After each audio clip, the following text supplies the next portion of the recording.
let's start with the name, because people who don't know yet are going to wonder why the name Mr. 2020. Yeah, there's a lot of background in some ways, and there's a lot of mystery in others.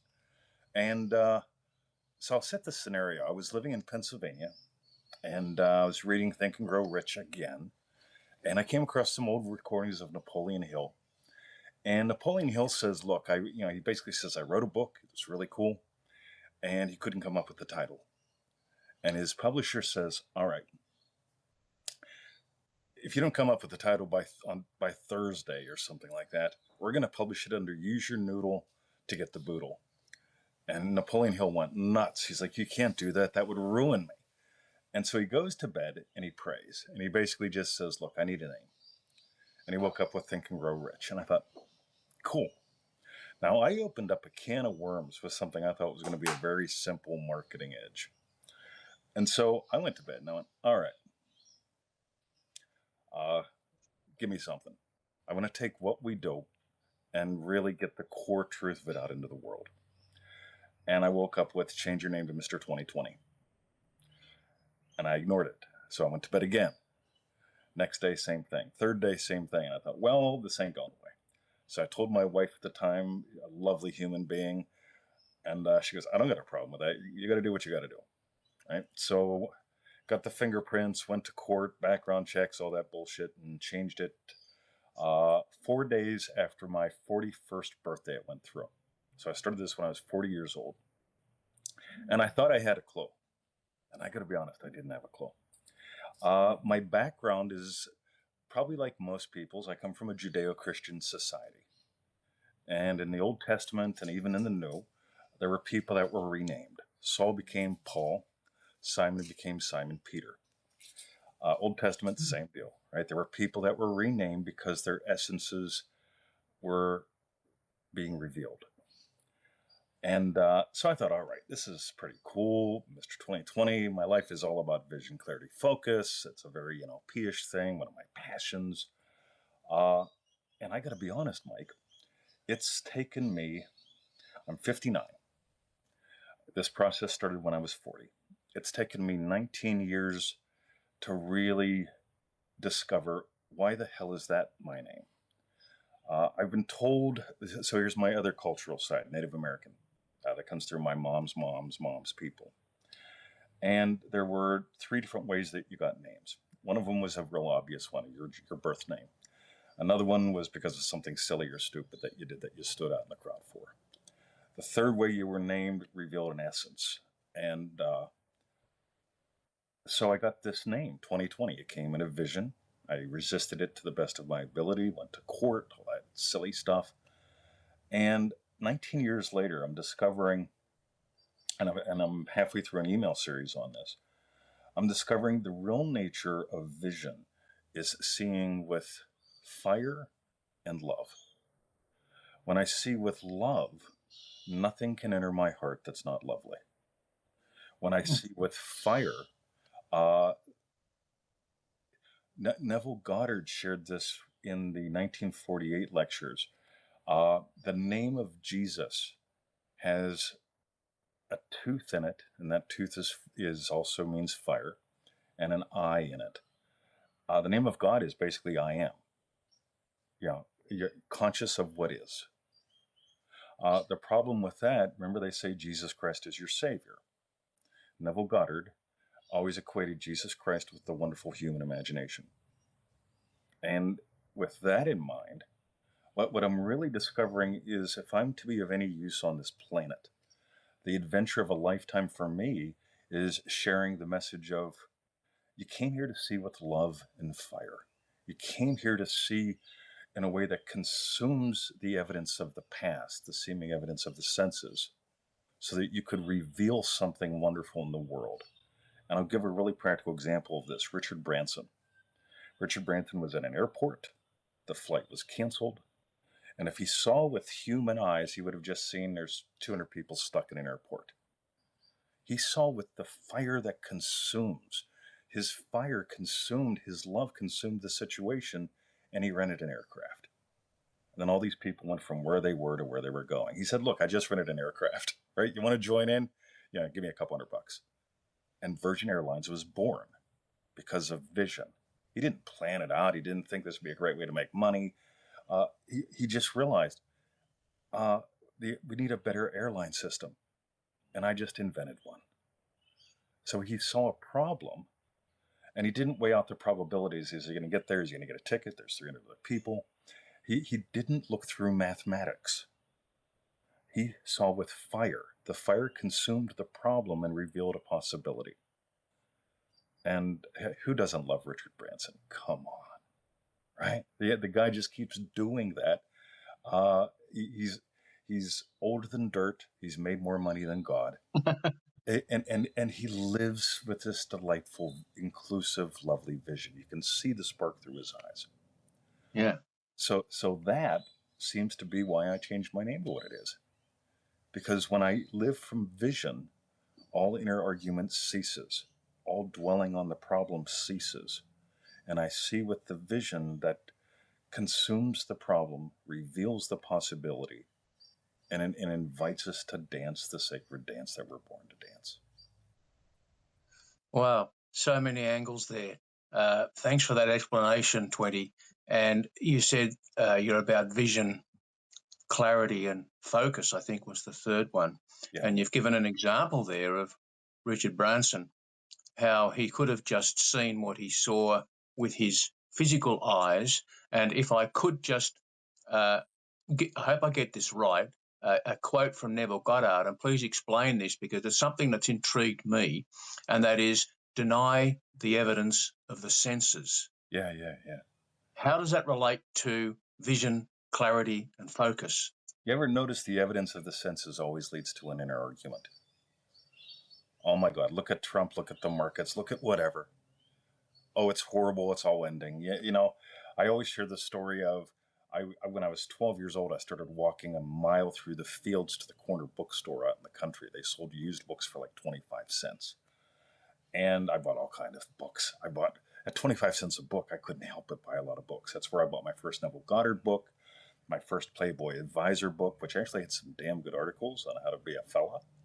And they had a book there that had it was called something like The Up-and-Coming Financial Collapse, right? The Up-and-Coming Financial Collapse. And they had the 1972 edition, the 74 edition, the 76 edition, the 78 edition, and they're all 25 cents.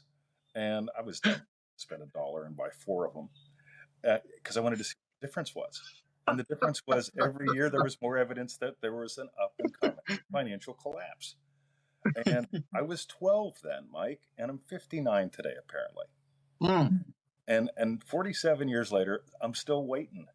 The book's got to be about 8 inches thick now.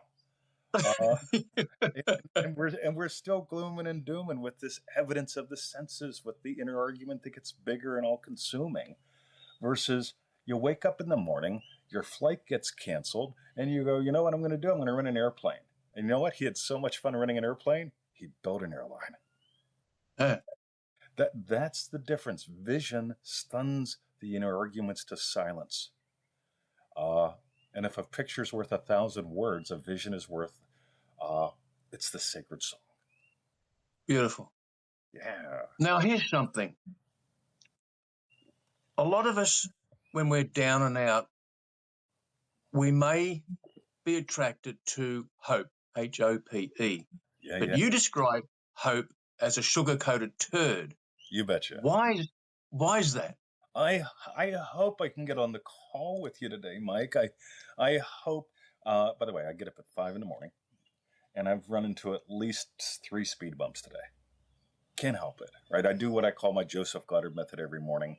I imagine specific events of my day having gone my way every day because I want to experience ownership, satisfaction, and accomplishment.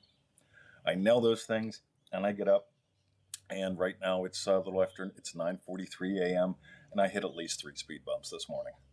Yeehaw, right? And we need, what was your question? You describe hope as a sugar-coated turd. Why is that? Now, if I went into hope this morning, oh, I hope I resolve this before Mike's call. Oh, I hope I'm in a good mood. I hope I don't nick myself 7 times while shaving. I think I got one there. I hope. That just means I doubt. It's just putting some Yeah. sugar. It's putting those yummy looking sprinkles that everybody loves on their cupcakes on a turd and calling it, I don't know what you call it, right? It's disgusting, right? Yeah. But if we stop hoping, I don't know about you. You're on my specific list today. So I've got my head on the pillow of possibilities. It's 4:40 something in the morning, and I can tell it's getting time to drop the kids off at the pool. I can hear the traffic going down the road. Oh, goody. And I'm laying there, and then, well, my head's on the pillow of possibility. I've got, rightio, what are my appointments today? Oh, Mike, yeah, baby. So I'm experiencing, before my head leaves the pillow of possibility, that we had a great call. And then I find out we're on Substack. And I don't hope that it works out. I go, oh, this will be a gas. Right? I get to explore new terrain with Mike today. And I've already imagined that we had a great show. So it has to. Yeah, that's great. Because that's why I don't hope. I trust. Yeah, that's good. And you don't use affirmations either, do you? Not one. Why is that? By the way, 20, let's just acknowledge we thank those who are with us here. We've got some people on the call with us. And if you could just tap the heart button there, those who are joining us at the moment, just to thank you very much, just to let us know that you're with us and watching and listening. And also, if you're watching the replay, thank you for joining us as well. Mr. 2020 is joining us, Neville Goddard expert, and somebody who helps people gain focus, clarity, and the other one you mentioned, there was 3. Yeah, big one. 20, when you bump into somebody at the local market or down the local shopping strip, and as it can happen, you can just start a conversation with somebody you've never met before. But one of the questions that will come up is, what do you do? How do you answer that?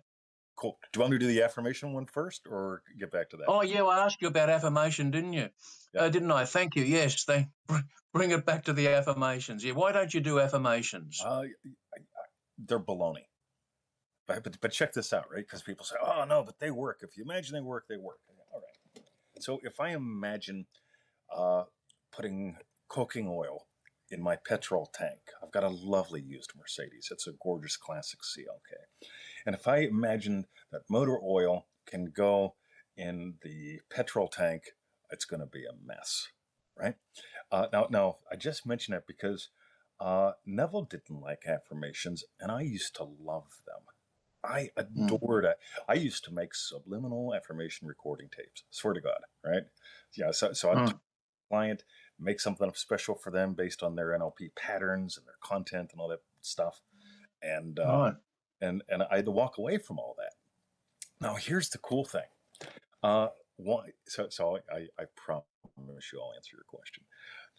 I'm in the portable disposable hot tub a couple years ago during COVID, right when we were so locked down, the most locked down city in the world where you and I live. And I'm in the disposable hot tub, and I'm having somebody say, look, 20, you're wrong, affirmations, blah, blah, blah. And I said, right. And I imagined having something worth sharing with them besides a Neville quote. And in my inbox comes this email from this young fella. He says, hey, I see you reviewed a book on Amazon. Would you review mine? And I said, if you send me the actual book on Kindle, yes. If you send me a PDF, no. Because I want the full Kindle experience if I want to give you a Kindle review. And so he does. And I go in and I read the book. And this is the cool thing. This is like a 17-minute manifestation. I imagine having something we're sharing with this person. I decide I'll write him back in the morning. This young fella sends me his thing, sends me the book. And I go through the book. And in the book, he's done all the research. And he says, here's why affirmations work, which I disagreed with. But he said they work because, according to functional MRI studies, affirmations light up the feel-good centers of the brain. And he named them in Latin. And I go, oh my God, this guy just did 2 hours worth of research for me. Yeah. And so I reviewed his book. said, hey, he's done thorough research. I do not agree with everything he says, but he's done a damn good job. I'd suggest buying the book. So 100% honest on the review. But people love affirmations because they feel good. Just like watching The Simpsons or eating a Snickers bar. Watching The Simpsons and eating a Snickers bar together will not make your manifestation faster. Now, Neville Goddard said, do nothing. And people stop there. Oh, Maggie's here. Maggie, my friend. Hello. The Neville Goddard said, he said, do nothing. But people miss the rest of the quote. He said, you can do nothing to assist. You can do nothing to help your manifestation to happen. In other words, the only thing you can do is surrender to the imaginal experience that implies your wish is fulfilled. When you surrender to the imaginal experience that implies your wish is fulfilled, you won't need to walk around saying, I was a millionaire, I've got long hair, so, whatever it is. And instead, what will happen is you will hear the world differently.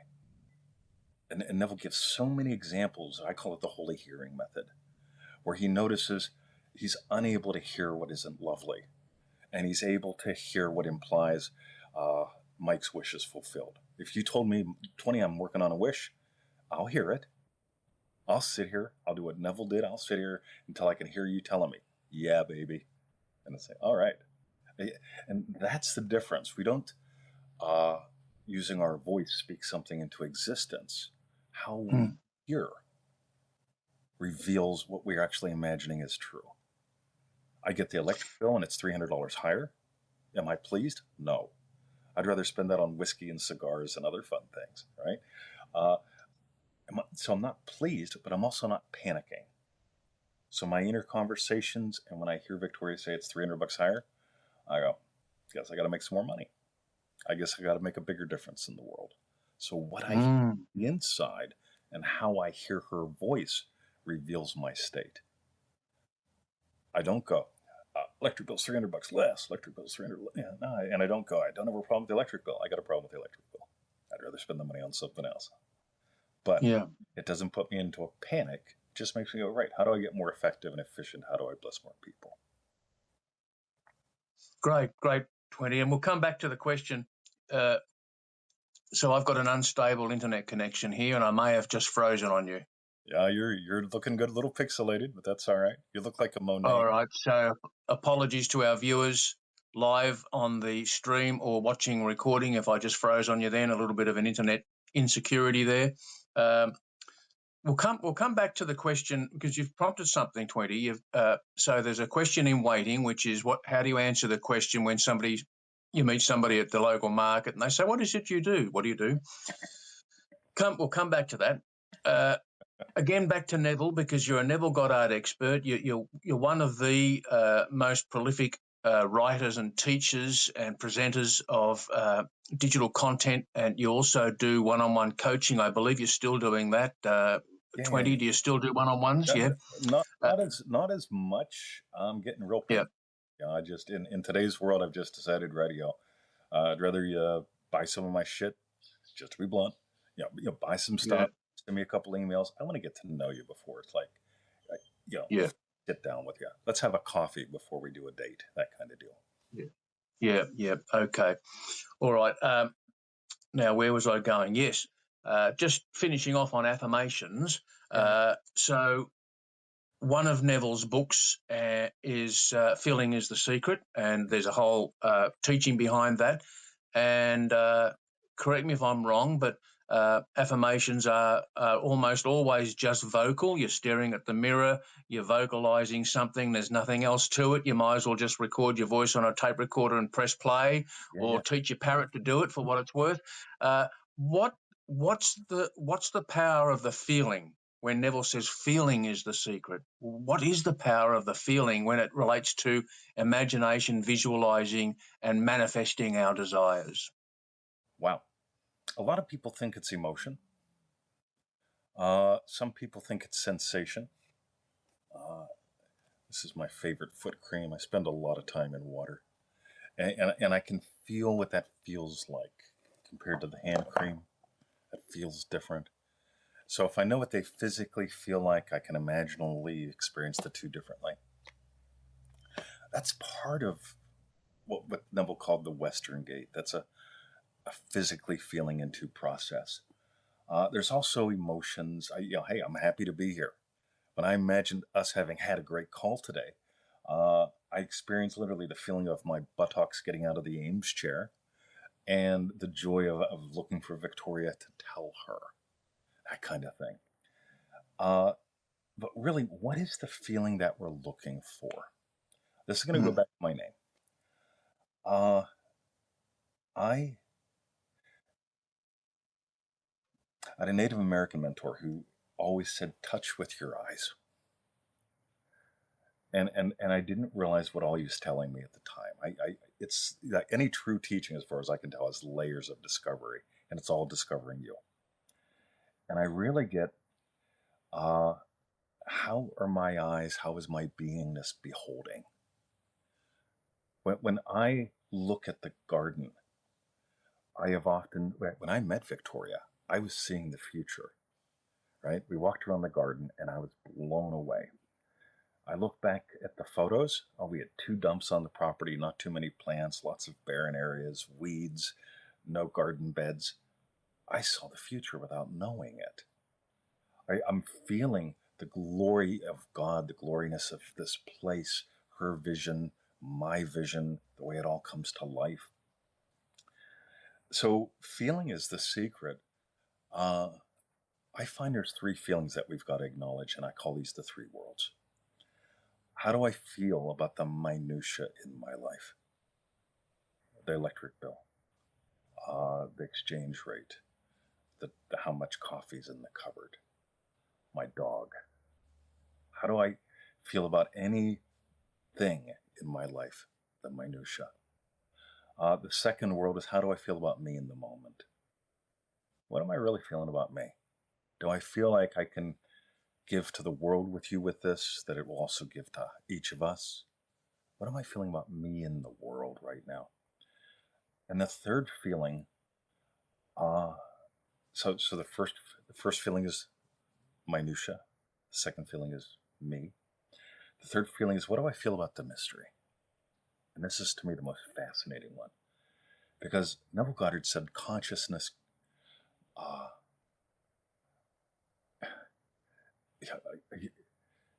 awareness of being is God. Consciousness creates reality. And I really get to notice that's a mystery. And what do I feel about the mystery? But here's the flip side to that one. There's dark forces out there, the builder burglars, the hamburglars, all these people, the secret societies, the actuarians, and the people that work in insurance, and they come off of spaceships and they're controlling us. There's a lizard in your mind. And people make up these weird ass mysteries out of minutia. Yes, there is a lizard, and I'm sure that the Bushes and the Bilderbergers belong to a club. I don't care. Right? It's a club, right?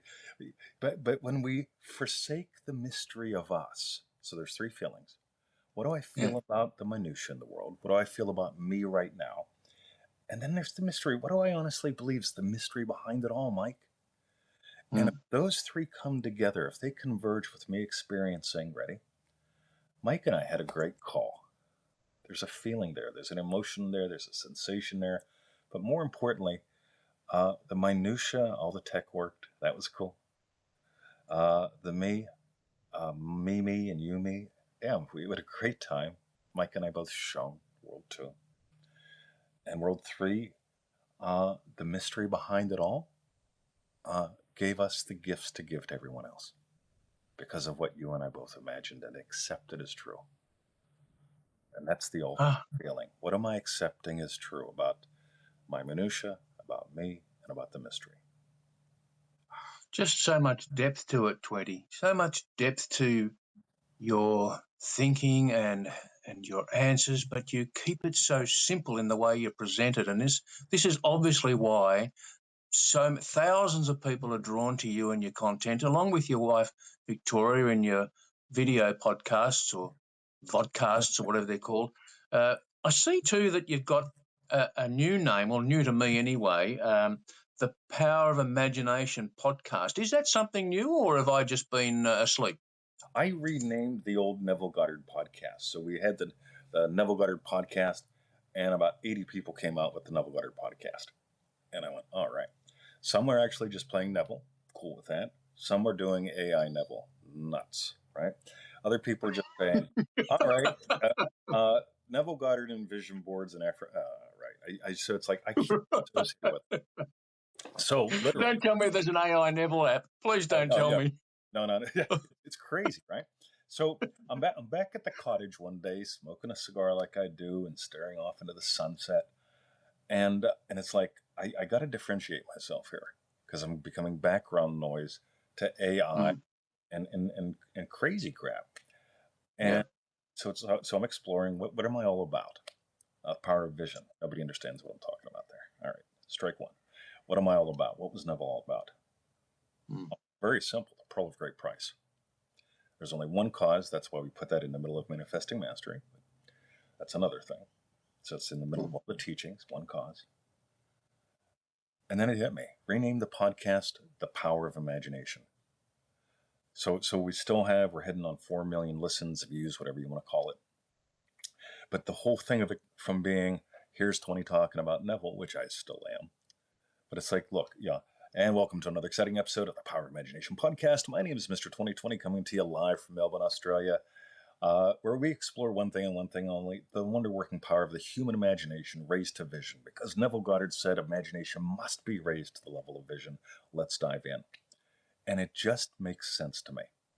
The power of imagination. My buddy Jesse's here. Love you. So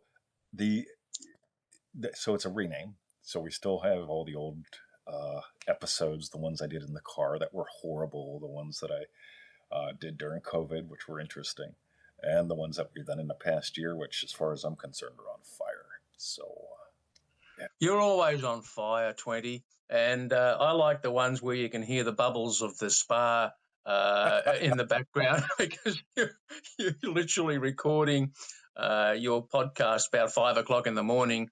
Those, where do now those who are just learning about 2020, the Neville Goddard teacher that you are, but you've also got your own. I mean, there's Neville Goddard with an identity, yes, but there's 2020 with your distinct identity, and you bring the two together. It's a synergy that one and one does not equal two in this case. Yeah. Where would you like our viewers either live with us now, and thanks again for you give us another heart, those viewers who are with us on live now. Tap that heart button for 20 and I. So thank you so much, so we know that you're there with us and you're listening. And where would you like newcomers to your work to go? Because you've got a number of different websites that they can visit. Where should they go? Wow. So I like sustained contact. I've got so much stuff on the internet, right? I'm really, I'm easy to find and impossible to escape from. That was one of my early marketing ideas. The other side of the marketing idea was I've got to be me, because anybody can duplicate data. I'm talking to you because I love you and I trust you and I get where you're coming from and I watch how you give. And so I get you. So with all that preamble, I like to keep in touch with people and get in touch with people. So we've got a little website called howtofeelitreal.com, just like it sounds, howtofeelitreal.com. There's a quiz in there that's not working properly, and that's fine. But they can do the quiz, enter their email and stuff, and I'll send them videos and emails until one of us dies or somebody says go away, and that's fine too. But the thing that I love most is, and I'm telling people in the emails I send out, write me back, just say hi. Yeah. And what happens is I tend to reply, and if I don't, it's because I lost it. And I just love people, and I hate seeing people being hostages. And so if they go to howtofeelitreal.com, I'll send them to all kinds of places sooner or later, or they'll say something to me and I'll say, buy this or watch this video or whatever. I'm just nuts about freedom. I was 20, just pardon me for interrupting, because I can't let that go where you said you hate people being hostages. Now, Is that at all related to your personal experience way back, or is that just something you're feeling more present more recently? You know, it's been my entire life. I, Yeah. I, I, one of the things that I've written recently about a lot is no little boy dreams of growing up to be a prison guard. And that's what I did. I Yeah. dreamt of growing up and teaching Kempo karate and being a policeman because I wanted to make a difference. And I was working 3 part-time police jobs. So I was working 10 hours a week or 80 hours a week. And it was killing me. And I was still teaching at the YMCA. That was fun. And then I realized I could get a job as a full-time prison guard, work 40 hours a week, make more money, and in 10 years retire from that and use that as credit to move into the state police or something. So I went to work. And 4 months later, I was taken hostage in a prison riot. Got PTSD, all that stuff, had what they call a near-death experience. That was fun. But the real thing that I've realized is I was a hostage before I went to the prison riot. I was a hostage before I took that job because I sold out on my dreams. So in other words, instead of living life, being a child in the playground of life, having fun, swinging on the swings, monkey bars, having friends in the playground of possibility, I chained myself to a basement. I chained myself up in a basement where I could look out the window and I couldn't die, but I couldn't live. That was me selling out my dreams. I wasn't dying. I wasn't dead, but I couldn't live. So I was hostage to horror, and that became literal.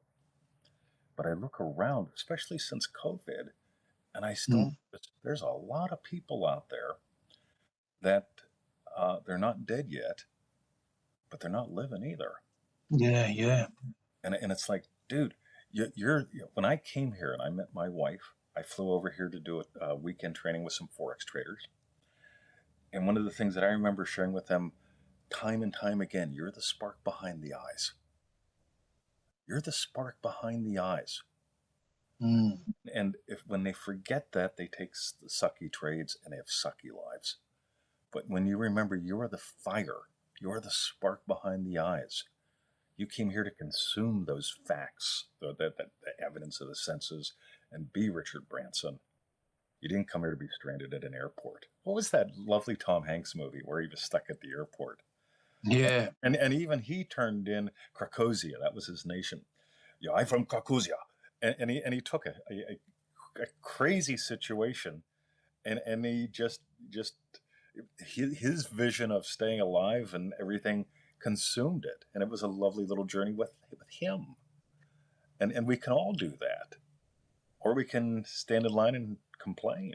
And I love you so much, 20. The way that you present, and because this is now our third dance in your vernacular, the third time we've been together on an interview such as this.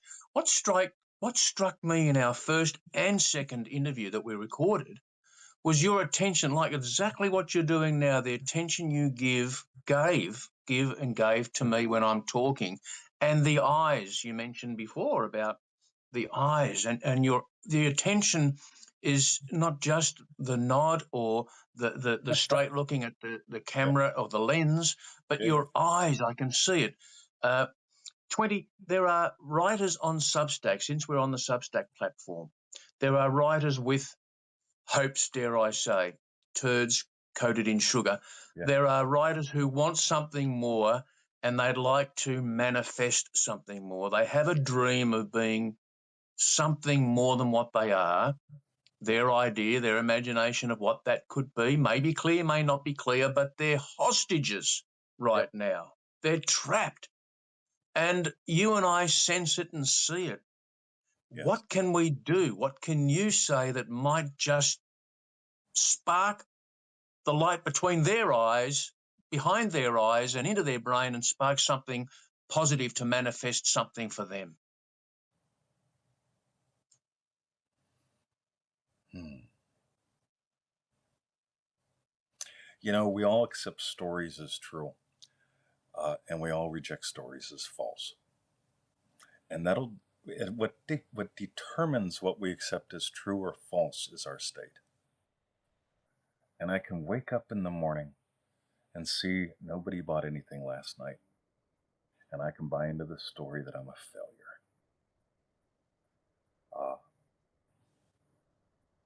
Or I can buy into the story it's Tuesday. And we all can do this all the time. The fire in me goes, that's Tuesday. If the spark goes out, and I look at the evidence of the senses, boy, what if that happens all day? What if it happens for 7 days in a row? What if it happens all during the month of, I'm screwed? Because I'm listening to a story. Here's my number one and number two practice. My number one practice, I call Joseph Goddard to the max. And that's a website too, so crass commercial, sorry. Joseph No, Goddard, not crass at all, please. Not crass at all, mate. Joseph Goddard is Neville's dad. Was Neville's dad, right? He's on his next adventure now, so is Neville.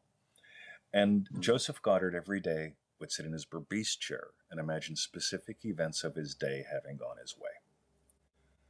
And I thought, that's cool. And I actually manifested up a Berbice chair. Victoria found it. It was really, really cool. When you come here, I'll let you sit in it, right? It's really cool. So I've got probably one of 3 Berbice chairs in Australia. How cool is that, right? Just making that up. And so my number one practice is, and it fits in with the other one, I'll tell you both. While my head is on the pillow of possibilities, I nail specific events of my day having gone my way.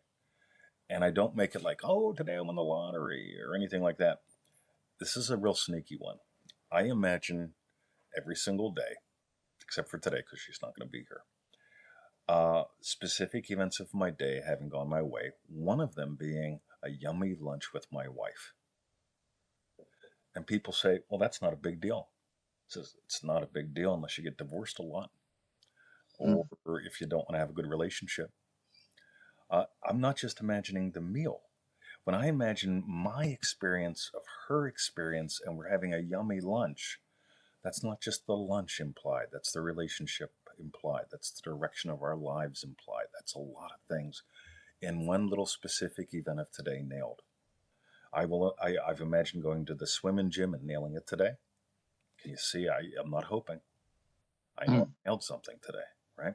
This little Joseph Goddard to the max.com protocol changes everything because you have specific wins every day that give you the feeling long term of confidence and also give you daily accomplishment, ownership, and satisfaction when it comes to your day.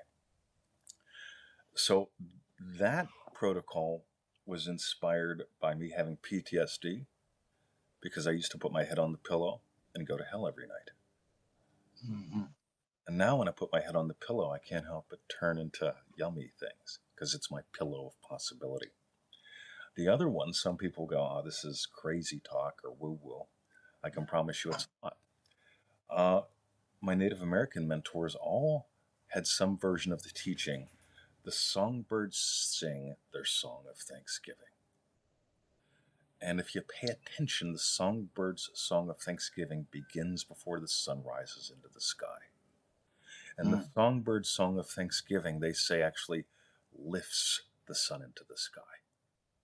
And so when I can wake up in the morning and be thankful because from what I can tell, I am how God has the adventure of a lifetime. And from what I can tell, there's one cause for everything in my world. And from what I can tell, my Joseph Goddards from that morning and my continued imaginal experience during the day determines everything. And if I can wake up in the morning instead of listening, and here's a biggie, instead of listening to crappy inner conversations again, they always repeat. You ever notice that? If I can notice what am I uniquely thankful for in this moment in my life, the sun rises into the sky. And the stored sunlight that we are sings forth. And the divine dance that we are, from what I can tell, we're the dance of humanity and divinity, each and every one of us. And we're all a unique dance of humanity and divinity. If we can let that flow forth, and that may not sound like much, but it's everything. If you can, it does sound like everything. Yeah. When you think about it, If you can begin your day on the pillow of possibility, just nailing one or two specifics from your day is a great way to get started. If you can wake up in the morning and remember the lesson of the songbirds as you hear the songbirds, I love that. they're not hoping the sun comes up, and they're not dreading the rest of the day. They're singing Yeah, a song of rejoicing, and you can I love it. feel it. I love it, 20. I absolutely love it. And even though you gave signs of humility earlier on about announcing your website, or one of them, I'll step in because one of the now there's tons of you said there's tons of free stuff that you've given away over many years, and it's high quality stuff too. Uh, I'm going to say that's at freeneville.com, freeneville.com. You betcha. If you're new to 2020, if you're new to get Neville Goddard, start there. Don't start anywhere else. Start at freeneville.com. But if you've got the inclination to invest, one of the courses that 20 presents and sells, which I bought and loved, and I've done it. I've gone through. Well, I haven't completed the second time, but I've started doing the second run through. I can't tell a lie. Is Manifesting Mastery course, and it's actually at manifestingmasterycourse.com. You're still selling that course, 20? Guess what? What? We have a major announcement coming out in like 14 days on that. You want to hear it? Okay. Yeah, you asked. Ready? Are we going to get it here? So we did that course, I think, 13 years ago or so. I'm trying to get the exact dates, but I can't find them. And I was a different guy 13 years ago, different understandings 13 years ago. It's a different world 13 years ago. Oh, yeah. And here's what's happening. It's not time to redo the course. The course has had thousands of success stories. Somewhere on the site, must have been on Facebook. Yeah. It's a great little course, and I love it because the format's pretty simple. 15 minutes a day. Every 7 days we give you an update. You give us an update back if you want to, because I want to get to know you. That's how you and I met, right? Mm. And so we've decided, starting next month, we're redoing the course. We're keeping the original lessons, but we're adding in a little daily video where I'm exploring the lesson from the 59-year-old me. What have I noticed? Mm-hmm. How have I changed? And so we're putting up a special offer for $197. Join us on this Manifesting Mastery live adventure. We're putting a live call right in the middle around the Pearl of Great Price week. And we're just amping this up to a new level. And we're tossing in a Facebook group. So there's new lessons every day inside the old lesson. There's a Facebook group, a live call in the middle, because I really get it's time to go. This is a time-tested, proven course. Oh, yeah. But it's time for me to put me into it now, because the me that made that was 13, 14, 15 years younger. Wow. And it's the first week of that course, it's still going to be a daily email for 90 days. Yep, still a daily course, 90 days, all the original materials. Yeah. Just adding in a new video every day, a Facebook group where everybody can go every day if they want to. And and the kicker is we're going to start everyone off at the same time. So, righto. So y'all join up. We'll start off at the same time. Stop by the Facebook group anytime if you want to. We got a live group call in the middle. All that cool stuff, because I want this synergy to come together with the new stuff, the old stuff, the people that have done it. Some people have done it 25, 30 times. Yeah, so I believe. And I tell you what, 20, thanks for the scoop. Did we get the scoop on that, did we? You got the scoop on that. We got the scoop. Beautiful. Well, I tell you, if those who are joining us are new to 2020 and new to Neville Goddard, manifesting what you want, your desires, forget about the sugar-coated turd. Go for broke and feel it real. Manifest mastery. The version 2. We've got the scoop, and I'm telling you from my experience, and I've seen comments from many others too, the first week of Manifesting Mastery is worth the investment alone. It's just knockout stuff. It's so good. So 20, well, here we have the cigar smoking, whiskey drinking, hat wearing, married to Victoria, now a Mercedes car driver. Did I hear you say there Yeah, earlier? I had a miracle manifestation. Yeah, you want to hear how I manifested a Mercedes in 77 minutes? We sure do. So I was tortured, Mike. So I don't know. A long, long time ago, I bought a black BMW. I named it Abdullah. I loved that car. And time went on. I got it for a great deal. I have this capacity to manifest steak at ground meat prices, BMWs, and now Mercedeses for the price of Chevys. It's just a game that I play because I grew up poor. I needed to buy shit on sale. Now I enjoy getting great deals. Just a little state shift, right? Yeah. So I went to my mechanic, David Brown, and I said, listen, David, the car's getting older. What am I looking at here? Before I start putting money into it, I know it's going to need tires. I just want to know, am I looking at 3 months or 3 years before I start putting money in this car? And he goes, leave it here, I'll let you know. Calls me up, he goes, look, you're looking at, you don't drive far, so you're looking at maybe 6 months. You got an oil leak, you got something else, and this is a guy who I know, love, and trust explicitly. I said, fine. So I said, what kind of car should I buy? I'm looking at Mercedes, BMW. What do you like to work on? He goes, a car's a car's a car. I can work on all of them, but a car's a car's a car. So I'm feeling back and forth. Another Bimmer, a Merc, never owned a Merc. And I'm back and forth. And I'm reaching out to my friend Lisa and my buddy Scott. And it's like, because both of them are into Mercs and not getting anywhere. I'm tortured because there's a whole numbering system that I don't understand when it comes to Mercs. And it's like, I'm just lost here. And so I go to the pool one day and there's a parking space. So I'm still in the Bimmer, right? So Bimmer's got a 3-month lifespan. Radio. I got time, but I'm just lost in my 60s. And I there's a parking space close to the door, and my gut says no. All right.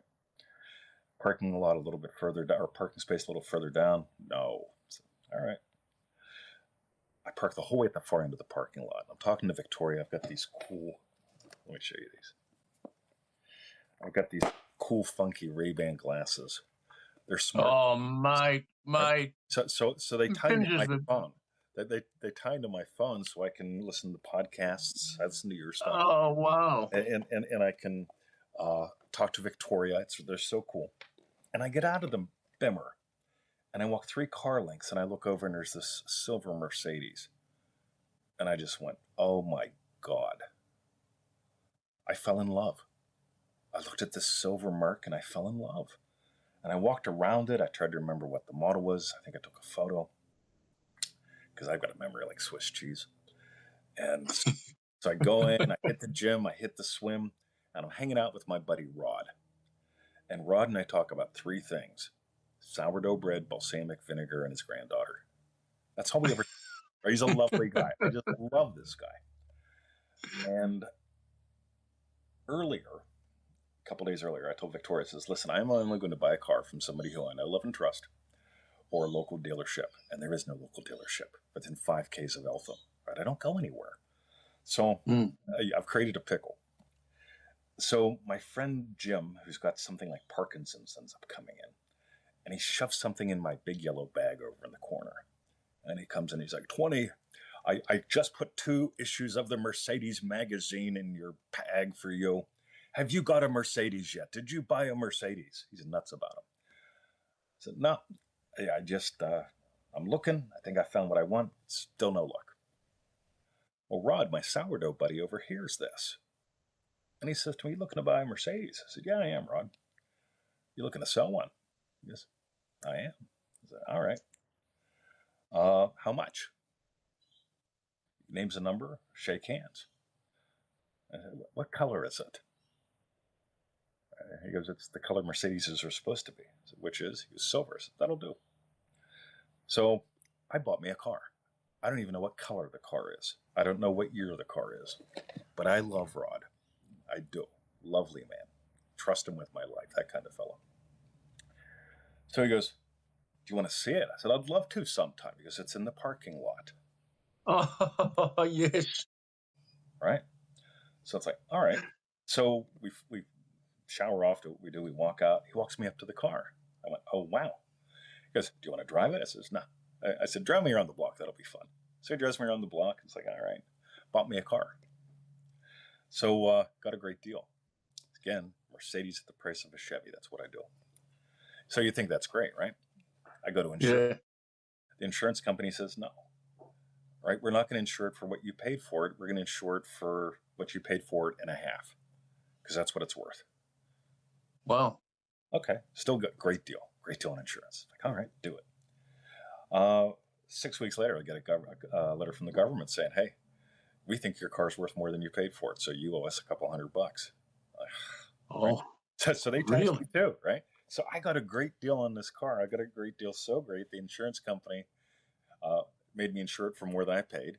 And the government said, nah, you owe us some money, pal. And I'm happy to pay it, because I got a Mercedes at the price of a Chevy, garage kept, immaculate condition, always well maintained, and it's a great car. It's just a fabulous car. And What a great story. What a great story, 20. Yeah, You're full of a 77-minute win. Can't a beat it. 77-minute win. You know, time always flies when you're having fun, and 20, this has been fun, and we're coming to a close. We've been joined by a number of viewers on this live stream, and we love every one of you for joining us. Please just tap the heart for 20 to show some respect and some appreciation for him giving his time. Thank you on this live feed, and if you're watching the recording on Substack or on another platform, you will have heard 20 mention some websites that you can visit and learn more from 20. I had some questions here written down. We didn't get to them. Maybe we can do it again sometime, 20. But thanks, mate. Here's a couple of I'll join you with a little sip. All right. A couple of things that you've mentioned. I mean, there's been more than a couple, but some gems two that come to mind. One is you said you don't look for cheap, you look for a deal or a better deal, was it? When I was growing up, I had to eat the cheap. But now one of my identities is I get top shelf steaks at ground beef prices. Just happens, whether it's for airfares, cars, actual meat. We feed our dogs steak, by the way. I'm buying steak less than the price of ground meat for our dogs. Every day. And it's like, I love it. So there's that identity state of I just get top shelf at bottom shelf prices. It's a state, isn't it? It's it's an attitude, but it's a state of being where you can expect better deals rather than looking for cheap. You framed it that what was it? That's right. It was the electricity bill, $300 more than you would have liked. Yeah. Okay, you acknowledge that with us, and you acknowledge that with Victoria. But you did say then quickly afterwards that it didn't mean that you have to start cutting on spending elsewhere. You just need to find more.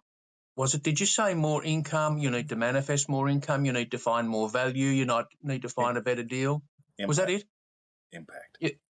Yeah. If I can amplify it, for me, I really get the state of Richard Branson. It was not about just accumulating more, but giving more, producing more. So anytime I run into a problem, that is either going to be a temptation. Do not lead us into temptation, but deliver us from evil. When there's a problem, I can run down the road of temptation, or I can rise into invitation. And the invitation is, righty, no, you know what? For the rest of my life, the electric bill ain't going down. Right? It just doesn't happen. Right? When I was a kid, the electric bill was $20. Right now, it's way more than $20. Right? And so I just get to go, all right. Last year, I had this much impact in the world. Yeah. How do I multiply that? And I'm not talking scale thinking. I'm talking, how do I touch more people and let them touch me? And that's I love it. If I get lost in the numbers, I'm lost. But if it, Yeah. the electric bill or whatever. But if I get into how, this is a manifestation of that. How do I touch more people? I do it with you.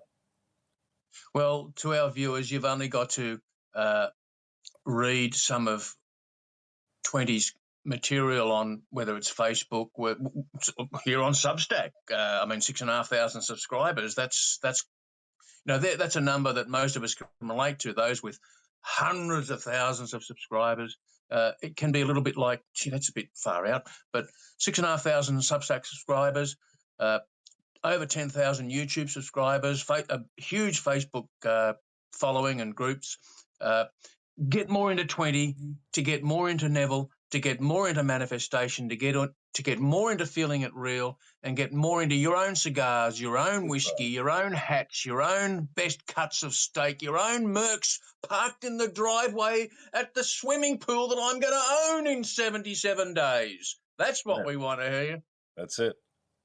Good on you, mate. Well, I got so excited I almost knocked the camera off the stand. 20, thank you so much for joining us. We really appreciate your time. And to our viewers, thank you so much for you joining us live and also watching on the recording. And again, freeneville.com is where you could go to learn more about Neville. And 20 gives you plenty, heaps, so much free content there at freeneville.com. 2020, I love you, mate. Oh, I love you, Mike. Let's do it again, and let's do coffee sometime. Love to do coffee. Love a good coffee, mate. All right, cool. All right. Bye for now. Friend. See ya. Bye-bye.